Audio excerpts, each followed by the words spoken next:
Okay, Bismillahirrahmanirrahim. Assalamualaikum warahmatullahi wabarakatuh. Alright, so this video is as continuation of chapter 2 related to organic compound and macromolecule.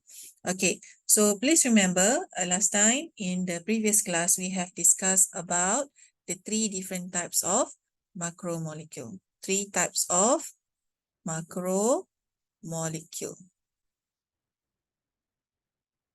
Okay, they are proteins,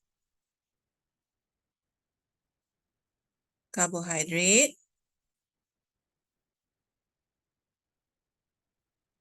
and also nucleic acid. All right.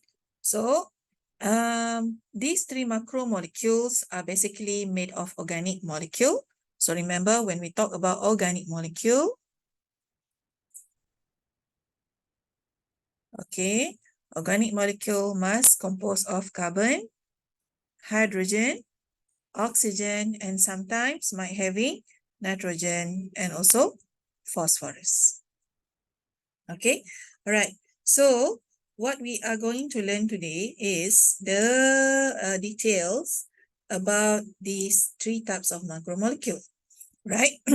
So this macromolecule basically made of simple molecule that we call as monomer. Okay, so all of the macromolecule are made of monomer. So for protein, the monomer is amino acid. Okay, for carbohydrate, the monomer is glucose, for example. Okay, and then for nucleic acid, the monomer is nucleotide.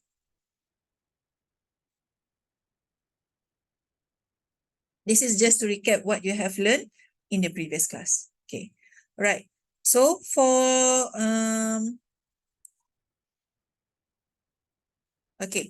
for the monomer, right, will join together with another monomers, right, to form the macromolecule. The process of joining monomers, meaning to say like amino acid, join to another amino acid, join to another amino acid, the process we call as condensation or dehydration. Okay, where it need to remove water molecule. Right? So the process, the reverse process where protein, carbohydrate, or nucleic acid, you want to convert it or to break down the protein, carbohydrate, or nucleic acid into monomer, the process is known as hydrolysis. Okay, where the process need you to adding water. Okay, so this is basically what you have learned in the previous class. Okay, all right. Now today, let's go to the first macromolecule, that is carbohydrate. So for carbohydrate, what you need to know is you have to know the classification of carbohydrate into monosaccharide, disaccharide, polysaccharide. Classifying carbohydrate into or according to the functional group, okay, or the atom. All right. And then to describe the structure of alpha and beta, the structure of alpha and beta glucose. Okay. To list the function of monosaccharide, describe formation of glycosidic bond in disaccharide and example of the disaccharide. And lastly is to learn about the structure and function of polysaccharide. So meaning to say classify carbohydrate into monosaccharide. Mono maksudnya satu. Satu gula sahaja. Disaccharide means one monomer plus another one monomer. So ada dua gula yang digabungkan. Okay, kita panggil di. Contoh glukos campur glukos. So disaccharide. Okay, and polysaccharide here means many monosaccharides that is joined together by covalent bond. So dia akan membentuk polysaccharide. Okay, so you have to know what is the function of disaccharide, what is example of disaccharide, what is the function of polysaccharide and the example of polysaccharide. Okay, as we go along. Okay, right. Now let's go and start with the classes of sugar. So carbohydrate, right, are divided into 3 classes. Monosaccharide, or in Malay we call as monosaccharida, right? So it is a single or a simple sugars. Disaccharide, di maksudnya 2, right? So it is double sugar. For example, glucose plus glucose. Okay, will form a disaccharide that we call as maltose. Okay, and the third one is polysaccharide. So polysaccharide is polymers. It is a join of monosaccharides, right? Mungkin ada 500, 1000 monosaccharides that join together, right? So polymers of monosaccharide, atau dalam bahasa Melayu kita panggil rantaian monosaccharide. Contoh macam ni. One monosaccharide join to another monosaccharide, join to another monosaccharide, sampai 100 mungkin, so dia akan jadi polysaccharide. Okay, right. So now let's go to the monosaccharide first. Monosaccarida. Right. So the simple formula ataupun the monosaccharide molecular formula is CH2O bracket N, where N can be any numbers. For example, glucose. When N is 6, kalau N ini sama dengan 6, makanya you akan dapat C6, H12, O6. So C6H12O6, right, is the formula for glucose. Right? So in other words, glucose have 6 carbon. Ada 6 carbon untuk membentuk glucose. Alright? Okay. So glucose or monosaccharide have a carbonyl group. Remember what is carbonyl group? Carbonyl group is one of the functional group. Functional group. Bahasa Melayu apa? Kumpulan berfungsi.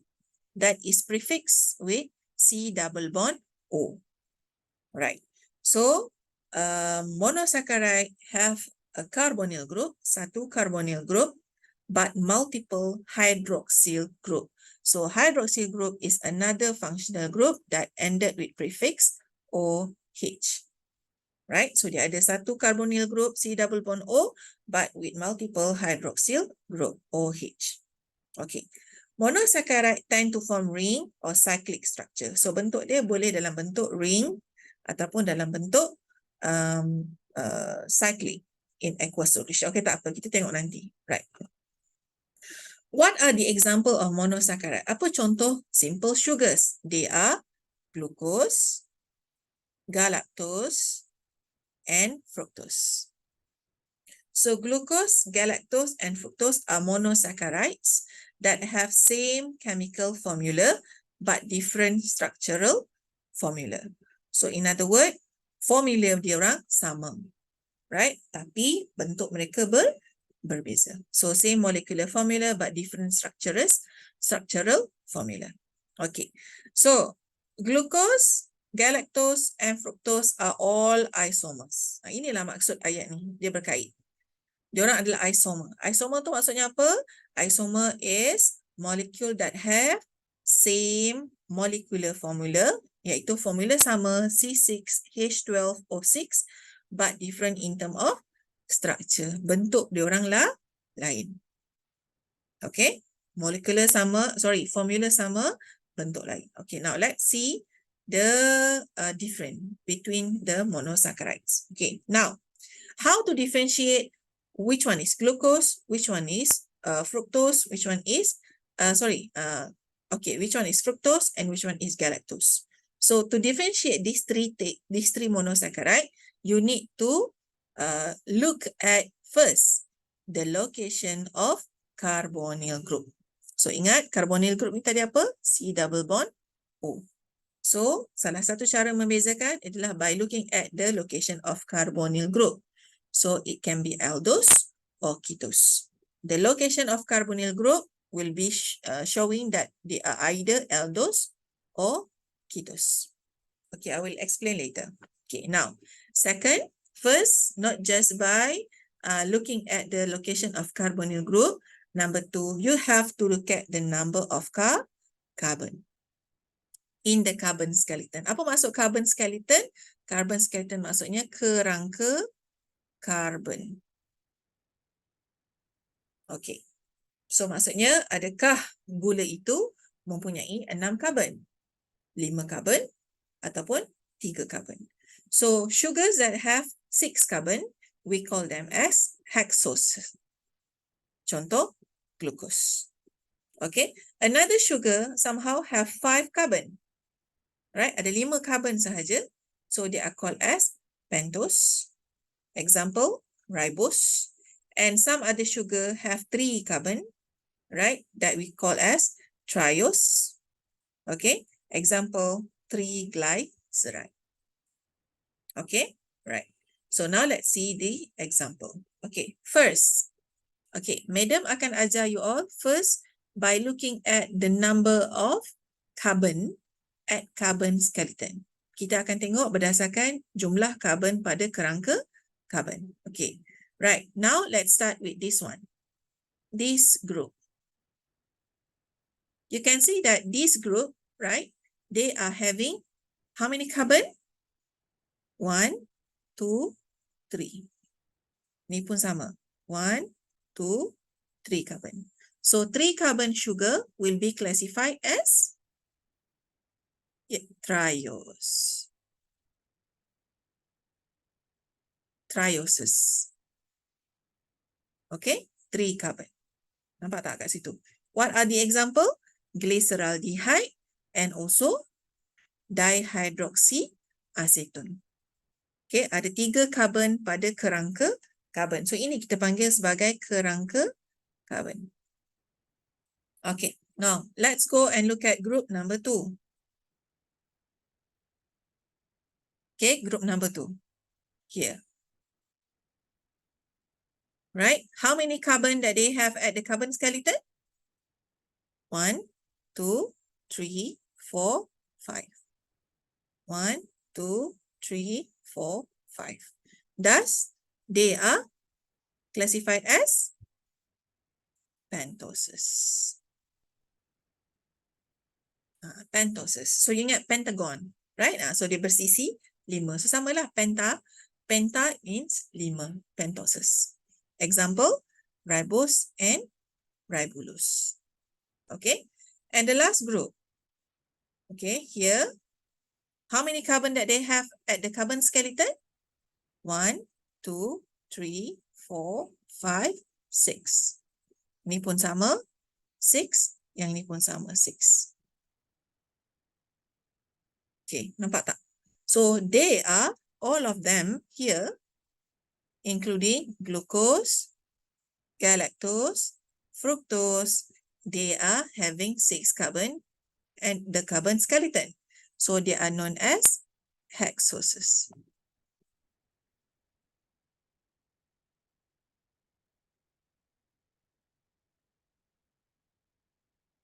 Hexose sugar. Sebab ada 6 carbon, hexose. Okay, alright. Ataupun kalau bahasa matematik yang kita hexagon. So ni hexose sugar. Alright. Okay. So this is the first classification. So you kena tahu. You have to know how to differentiate. Okay, this is 3 carbon sugar. This is 5 carbon sugar. This is 6 carbon sugar. By looking at the number of carbon at the carbon skeleton. Alright. Okay. Now, the characteristic number 2. Classifying the sugar based on the location of carbonyl group. Based on location of carbonyl group. Okay, right. Ingat tadi, carbonyl group tu apa? Yang C double bond O. So, due to that, sugar will be classified into aldose and also ketose. Aldose dan ketose. Okay, so how to differentiate mana satu ketose, mana satu aldose? Okay, right. Listen carefully. I'm going to use highlight. Okay, right. So now for aldose, look at what are their similarities. Nampak tak ni? Nampak tak? Okay. This is for aldose. And look at here. This is for ketose. Okay, did you see any difference? Alright. So, dengar sini. For aldose, how to differentiate? Okay, this is aldose sugar. Right? Nak tahu aldose, look at the carbonyl group. The carbonyl group, you can see that the carbonyl group here, here, here, and here, they are located at the end of carbon skeleton. Carbonyl group,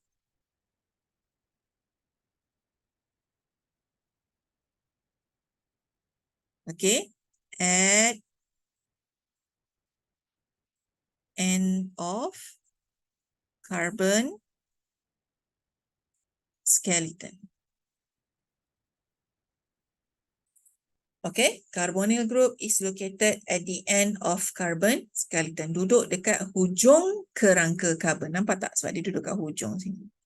Hujung, hujung, hujung. So, itu adalah sifat untuk mengenal that particular sugar is an aldose sugar or that particular monosaccharide is aldose sugar. Okay, right. Carbonyl group is located at the end of the carbon skeleton. Okay, as for ketose. Okay, ketose. Macam mana nak kenal ini adalah ketose? You can see here. For ketose, the carbonyl group, as you can see from here, nampak tak? Carbonyl group dia duduk mana ni? The carbonyl group is located within carbon skeleton. Carbonyl group duduk di antara, right, carbon skeleton.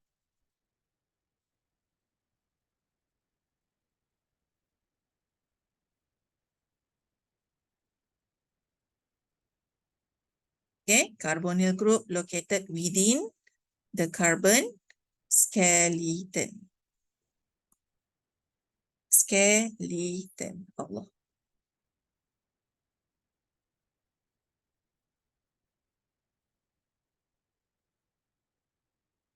Okay, skeleton. Right. So this is very, very important. Make sure you know that particular sugar is having how many carbon based on the number of carbon at the carbon skeleton.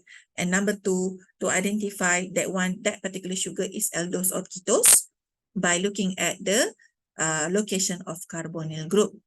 Kalau aldose, it will be located at the end of the carbon skeleton.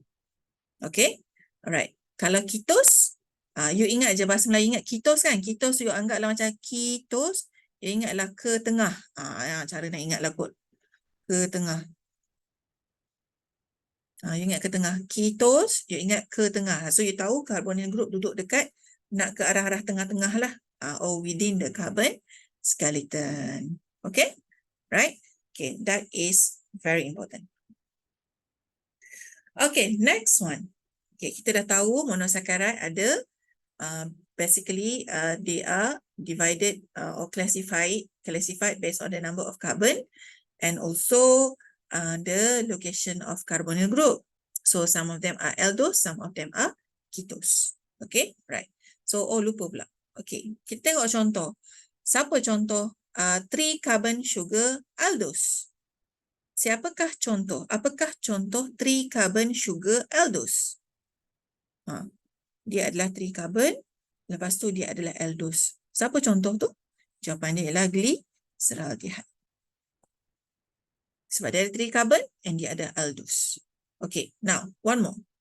Which of the following is hexose ketose sugar? Hexose ketose sugar. Hexose maksudnya 6 carbon. And it is classified as ketose. Siapakah dia? Jawapannya ialah fructose. Because fructose having 6 carbon and it is classified as ketose. Okay, right. Okay, next. Okay, let's go to the glucose. Okay, ingat balik glucose. Glucose, ada berapa carbon? Glucose? 3 carbon? Triose? Pentose? Or hexose? Glucose. Glucose is having 6 carbon. So we call them as, they are classified as hexose. Okay, soalan seterusnya. Glucose, aldose ke ketose? Based on the previous table tadi. Ingat tak? Aldose or ketose? Glucose is aldose here. Okay, glucose is hexose and it is aldose. Kenapa hexose? Ada 6 carbon. Kenapa aldose? Sebab carbonyl group is located at the end of the carbon skeleton. Okay, right. So tu kena hafal, kena faham ya. So it is aldose. Okay, so bukti dia mana, madam? Bukti ya, ni bukti nampak tak ni? Carbonyl group is located at the end of the carbon skeleton and it has 6 carbon. 1, 2, 3, 4, 5, 6. Alright? Okay. Next one. Okay, next one. Alpha and beta glucose ring structure of glucose. Okay. Glucose ni, dia boleh membentuk alpha glucose, jenis bentuk alpha glucose and beta glucose. Okay. Ni bentuk apa ni, madam? Okay, ni this is what we call as ring structure. Bentuk macam ni kita panggil ring structure. And bentuk yang macam ni kita panggil linear structure. Linear structure. Okay. Now, glucose can form alpha structure or beta structure. So you have to know how to differentiate alpha and beta glucose. Macam mana nak bezakan? Oh, ini tengok ni tahu ni alpha glucose. Oh, ni beta glucose. Okay, right. So now tengok sini betul-betul and lukis kat dalam buku.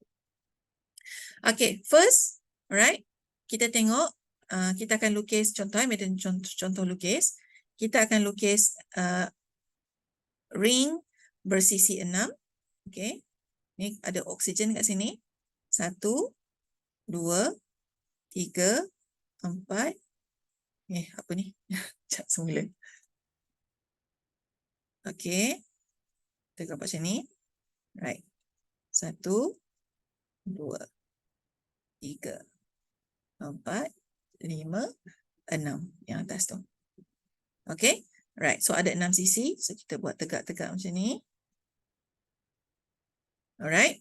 So this one, sebelah kanan ni adalah carbon number 1. Yang ni carbon number 1. Yang ni right. This is carbon number 2. Yang ni. Okay. Carbon number 3. Carbon number 4. Carbon number 5. And carbon number 6. This one. Carbon number 6 ni kecil je macam ni. This is carbon number 6. So carbon number 6 ni ada CH2OH. CH2OH. Alright. Okay. So untuk carbon number 1, kita tengok kat carbon number 1. Alright. So you can see here at carbon number 1, the hydroxyl group is located below carbon number 1. So OH ni duduk dekat bawah carbon number 1. OH located below carbon number 1. Okay, right? So H dekat atas. Right. So carbon number 2 samalah. OH bawah, H atas. Lepas tu dia selang-seling. Yang ni carbon nombor 3, OH pula atas, H kat bawah. Carbon nombor 4 dia selang pula, OH kat bawah, H kat atas. Untuk carbon nombor 5, dia ada H sahaja. Carbon nombor 6, CH2OH. So this is alpha glucose. So ini alpha glucose. Sorry, belum lagi. Okay, sekejap. Now kita tengok beta glucose. So macam mana nak bezakan alpha dengan beta? Right. So to differentiate alpha and beta glucose, you just need to look at carbon number 1. Tengok dekat carbon number 1 sahaja. If OH, hydroxyl group, is located below carbon number 1 like this, that is alpha glucose. But if you look at the hydroxyl group is located above carbon number 1, So that is beta glucose. Madam, susah lah. Macam nak ingat. You ingat. Beta glucose. Beta. Beta tu nama gelaran untuk siapa? Raja. Raja duduk di atas takhta atau di bawah takhta? Atas kan? So ingat. OH akan duduk atas carbon number 1. So that is beta glucose. Alright? Habis tu madam, yang lain ni sama ke? Yang lain tu semua sama. Yang membezakan adalah location of OH group at carbon number 1. Again, how to differentiate alpha and beta glucose? By looking at the location of hydroxyl group at carbon number 1. Okay? Right. So settle. Make sure you tahu this is alpha glucose, this is beta glucose. Okay? Dan kenapa you tahu ini adalah glucose? It is 6 carbon. So bila ada 6 carbon, dia ada bentuk 6 ring. Okay? Right. Okay, habis monosaccharide. Simple sugar. Kita dah tengok glucose punya structure, the alpha and beta glucose structure, ring structure. We have looked at the classification of monosaccharides. Okay, now let's go to disaccharide. Okay, remember disaccharide is the combination or the joining of 2 monosaccharides via process of dehydration. Remember, dehydration means removal of water molecule. Buang air, right? So this monosaccharide will be joined together by a covalent bond known as glycosidic linkage. Nama ikatan tu ikatan glycosidic. Alright? Okay. So you can ingat. Untuk karbohidrat, nama ikatan dia ikatan glycosidic. Sebab setiap nanti makromolekul yang seterusnya, nama covalent bond dia berbeza. Okay. Now, how many types of disaccharide? Disaccharide divided into 3 types. The first one is maltose. Maltose is formed from the joining of 2 glucose. So, glucose jenis mana, madam? Alpha ke beta? Okay. The joining of 2 alpha glucose. Alpha glucose campur dengan alpha glucose. Okay. Alpha glucose campur alpha glucose jadi maltose. Okay. Second one is sucrose. Sucrose is joined by 2 monosaccharides which are glucose and fructose. Okay, ingat balik fructose. Fructose tu berapa gula? 6 sugar ke? 5 sugar ke? Okay, kalau lupa, jom kita tengok balik table tadi. Okay, fructose. This one. Nampak tak ni fructose? Fructose ada berapa gula? Ada 6 gula. 1, 2, 3, 4, 5, 6. Okay, right. Similar goes to galactose. Okay. And next one is lactose. Okay. Lactose is combination between glucose plus galactose. Okay. Madam, maltose tu apa, madam? Maltose is malt sugar.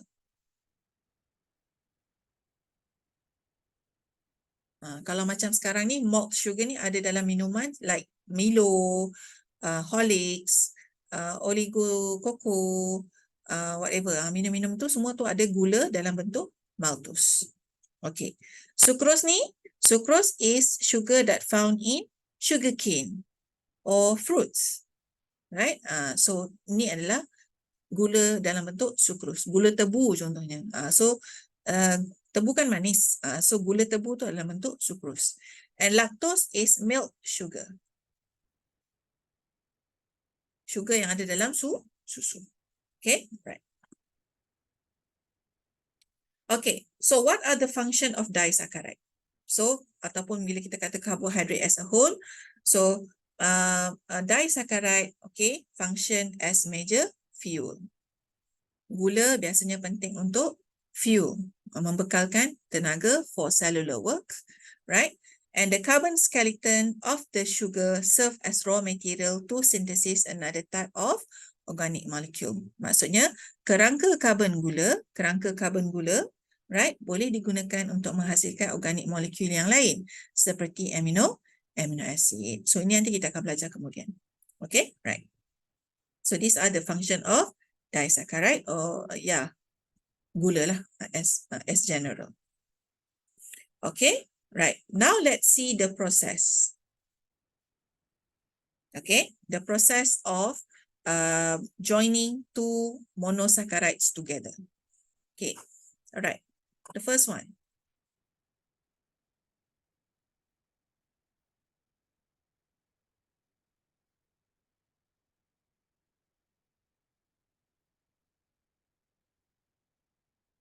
Okay, the first one, right? So you have here is two molecule of alpha glucose. Okay, this is alpha glucose. Ingat balik, carbon number 1.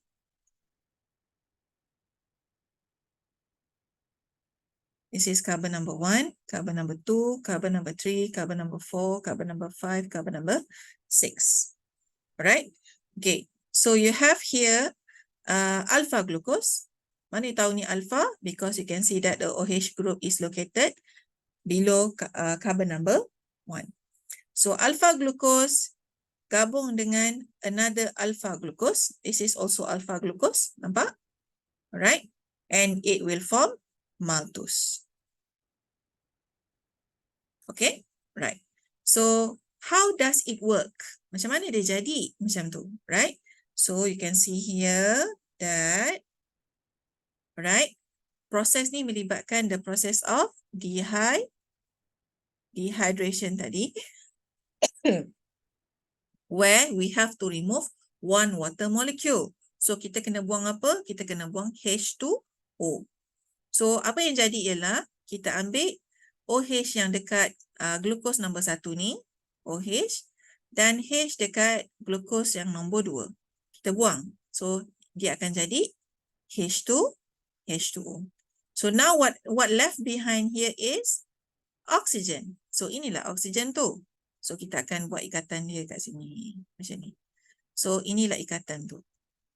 This is the covalent bond. So the covalent bond is known as alpha, 1-4 glycosidic linkage. Okay, why is it known as alpha 1-4 glycosidic linkage? Kenapa nama dia alpha 1-4 glycosidic linkage? Ikatan ni. Alpha stand for because they are made of alpha glucose. Okay, 1-4 kenapa? Kenapa 1-4? 1-4 sebab ikatan ni terbentuk antara carbon number 1 of glucose A dengan carbon number 4 of glucose B. So ingat balik glucose ni, glucose nombor 1 di glucose nombor 2 yang kita nak gabungkan. This is carbon number 1, carbon 2, carbon 3, carbon 4, carbon 5, this is carbon 6. So nampak tak? Ikatan ni melibatkan carbon number 1 dan carbon number 4. So ikatan ni dipanggil sebagai alpha 1-4 glycosidic linkage. Alright? Okay. So this is the process how to produce a maltose. Okay. Second one. Process dehydration to synthesis sucrose. Ingat sucrose terbentuk daripada apa? Sucrose daripada glucose plus fructose. Madam susahlah nak hafal. So you buatlah prefix apa-apa. Okay. Sucrose, suc sama dengan dia buat daripada apa? Glucose and fructose. Glu, fruc, suc. Glucose campur fructose jadilah sucrose. Glu, fruc, suc. Right. Buatlah apa-apa. Okay. Right. Now, glucose here. Right. Sucrose. Sucrose is made of glucose and fructose. Okay. Cuba tengok bentuk. Glucose here is alpha glucose. Sebab you can see this is OH group. Duduk dekat bawah carbon number 1. And look at fructose. Fructose is 6 carbon. Fructose 6 carbon juga. Tapi kenapa bentuk dia macam 5? So tengok betul-betul This is carbon number. Okay, kat sini dia carbon number 1. This is carbon number 1. Carbon number 2. Carbon number 3. Carbon number 4. Carbon number 5. Carbon number 6. Nampak? Dia masih ada 6 carbon. Cuma bentuk dia, structure dia berbeza sebab dia bentuk seperti 5cc. But it still have 6 carbon. Madam, tadi kan madam kira daripada sebelah sini. Ini carbon 1, 2, 3, 4, 5, 6. Kenapa fructose tu Madam kira daripada sebelah kiri? Okay, ini Madam susah nak explain. Ini melibatkan chemistry. Sebab bentuk fructose tu dia boleh mirror. Dia boleh macam ni, dia boleh macam ni. Susah nak explain. Tapi tak apa. You tak penting nak tahu. Yang you kena tahu, you nampak carbon number 2 dia dekat sini. Right? Ini adalah carbon number 1 of glucose. So, carbon number 1 of glucose and carbon number 2 of fructose. Proses sama, kita buang air. Remove water molecule. Now you have oxygen left behind here. Then we form the covalent bond. And now the name of the covalent bond is alpha, 1, 2 glycosidic linkage. Okay, alpha, 1, 2 glycosidic linkage. Okay, kenapa dipanggil alpha 1, 2? It involve alpha carbon. It involve alpha sugar. And kenapa 1, 2? Sebab ikatan tu melibatkan carbon number 1 of glucose and carbon number 2 of sucrose. So, jadilah dia, carbon number 1 glucose and carbon number 2 fructose. So, jadilah dia sucrose. Okay, boleh ya? Right? Okay, so next one will be polysaccharide. So, I will explain polysaccharide in the next video. Okay? Right, see you in the next video. Thank you.